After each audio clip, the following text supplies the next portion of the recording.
Todd Bingham, President and CEO of the Utah Manufacturers Association.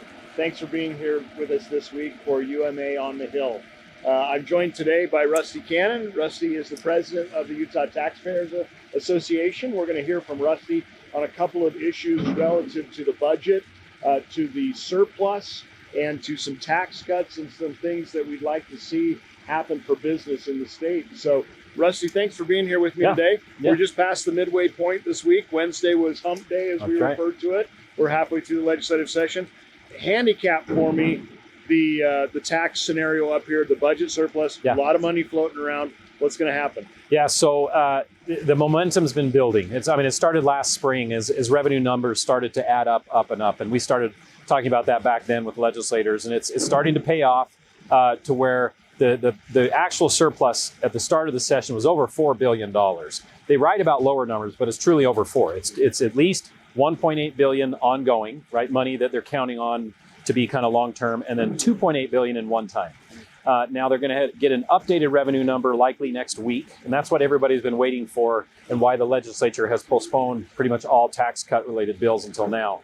That will likely add, from our estimation, hundreds of millions more to the surplus to where we think they can cut the income tax significantly. The question is, how much do they cut that? And then what else do they add on? Right. And that could be property tax relief. That could be some Social Security tax relief, continuing to erode the tax off of that on a state basis. And maybe some other few things that we would call political gifts to some carve-out groups that would kind of flower things up a little bit. And then there is the ongoing conversation on sales tax on food. That will only go forward if it's tied to a constitutional amendment to remove the firewall on the income tax. And that would be so. You could have a tax bill that incorporates all of that in one bill. We don't want it to be that way, but that might be the way it goes. Well, and we've also had both the House, the Senate, and the Speaker and the Governor have said biggest tax cut ever. There's some nuances to that. Obviously, when you talk about, you've just talked about a few of those. Yeah. From a business perspective, what are the key areas you'd like to see us really get done this year? Well, the key area, we had some pieces of legislation that we wanted to stop that would have been harmful to business, especially business property taxpayers. And that's dead for now, which is good, SJR 1. But then as far as the lowering of it, it'll be the individual and corporate income tax rate, which would be good. What do you anticipate? What are numbers you're shooting for there? Okay, that's a great question. So we've been advocating to go to 4.50 from the current 4.85. That would be 660 million of a cut. That sounds big, but what we're trying to explain to legislators is the budget is different than it was back, say, in the Huntsman days or what have you. That big tax cut back then was about 8% of the budget. A $660 million cut right now is literally, well under that still. And so that can be done. And you can have that amount of a cut and still have all the revenue left to do the spending that they need to do. Competitive, specifically from the corporate side.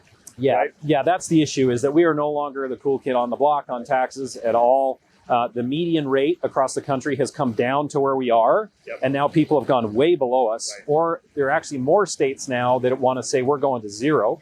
So in 10 years from now, there will probably be 4 or 5 more states that could either approach or be at zero, and here we are still at 4.85. We're no longer competitive. So maybe just lastly, I know that there's been talk of actually projected surpluses for next year already. Significant surpluses as well. So I appreciate you talking with us, handicapping it for us, because these are the important things that are going on in terms of how do we keep Utah competitive. We put out our competitiveness red book and looked at where we rank, and you're exactly right. When you look at some of those tax areas and some of the other categories that we handicap for business climate in the state, I wouldn't say we've slipped a little bit. I would say other states have caught up to us and have been aggressive in those tax policies. And so we need to continue to do that. What I've told people is it's very difficult to get to number one. It's even harder to stay there. And so staying at number one, we've got to do those types of things that you talked about and be competitive and aggressive in that. So we'll look forward to the last few weeks and see how things firm up, see what numbers come out in the next week. And if the numbers change, or we get some others, we may bring you back on and have you chat as well. So thanks again, our colleagues in the Utah Taxpayers Association. Love what you guys do in working with us. It's one of our business groups up here. Again, I'm Todd Bingham with the Utah Manufacturers Association. This is UMA on the Hill. Remember, what Utah makes Utah.